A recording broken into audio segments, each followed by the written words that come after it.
The story at the white-hot intersection of presidential politics, private lives, and character. Former Speaker of the House Newt Gingrich is surging in South Carolina, where voters go to the polls Saturday. Gingrich has been in the public eye for decades, and he's had a complicated private life. He's spoken openly about that life on the campaign trail, admitted wrongdoing, has said he's sought forgiveness and reconciliation. His two ex-wives have stayed quiet on the sidelines. Tonight, ABC's Brian Ross investigates. Brian? Terry, tonight one of them is breaking her silence. His second wife, Marianne, saying she does not believe Gingrich has the moral character necessary to be president. Marianne Gingrich was married to Newt for 18 years when he asked her for a divorce. It started with a phone call at my mother's house, and he asked for a divorce. And on the phone? On the phone. And he said, "I want a divorce." I said, "Is there somebody else?" And it was quiet. And I knew. Now, 12 years later, Marianne Gingrich is talking on television for the first time. A kind of January surprise for her ex-husband as he faces a crucial presidential primary in South Carolina this Saturday.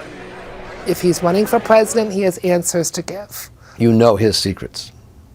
You know his skeletons. I know some of them. Gingrich is now married to that somebody else, the other woman, Callista, a devout Catholic who has claimed she was Newt's mistress for some 6 years while he was still married to Marianne.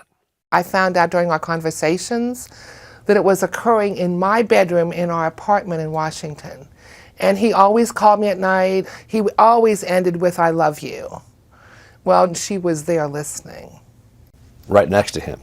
In my home. Washington is a place full of two-timing politicians, with a long trail of sordid affairs, ugly divorces, and hypocrisy. For our family. As Speaker of the House, in the middle of his own secret affair with Callista, Gingrich was calling for the impeachment of President Bill Clinton for lying about his affair with Monica Lewinsky. There is no administration in American history with less moral authority than the Clinton-Gore administration. And now, as a candidate for president, Gingrich regularly expounds on family values and the sanctity of marriage between a man and a woman. And it's something worth protecting and upholding. But he has also freely admitted to his moral failures. I've said up front openly, I've made mistakes at times. I've had to go to God for forgiveness. I've had to seek reconciliation. Marianne says Gingrich has never asked her for forgiveness, and that when first seeking a divorce, Newt actually asked her for an arrangement under which he could have both a wife and a mistress. I said to him, "Newt, we've been married a long time." And he said, "Yes, but you want me all to yourself. Callista doesn't care what I do." What was he saying to you, you think? He was asking to have an open marriage, and I refused. He wanted an open marriage? Yeah, that I accept the fact that he has somebody else in his life. And you said? No. That is not a marriage. Gingrich asked for a divorce from his first wife, Jackie, while she was being treated for cancer. He sought to divorce Marianne, she says, months after she was diagnosed with multiple sclerosis, MS. Did he know you had MS? Yes.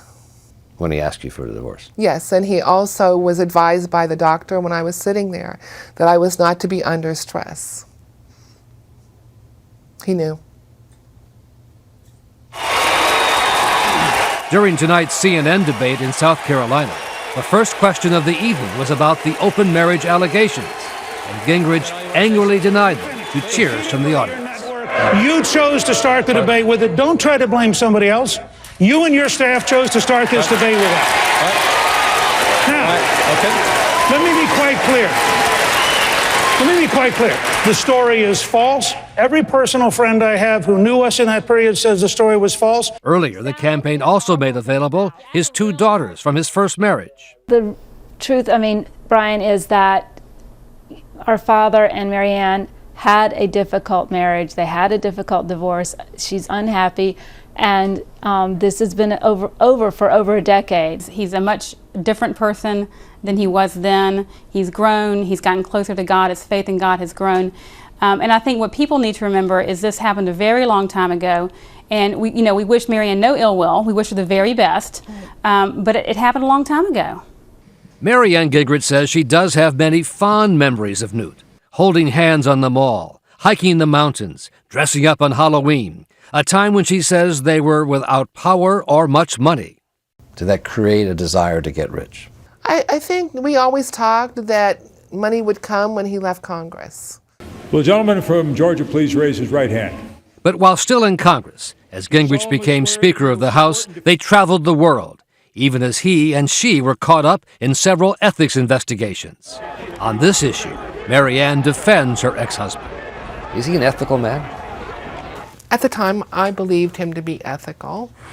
Marianne herself became the subject of an FBI sting investigation after meeting in Paris with a notorious arms dealer who was working as an undercover government source.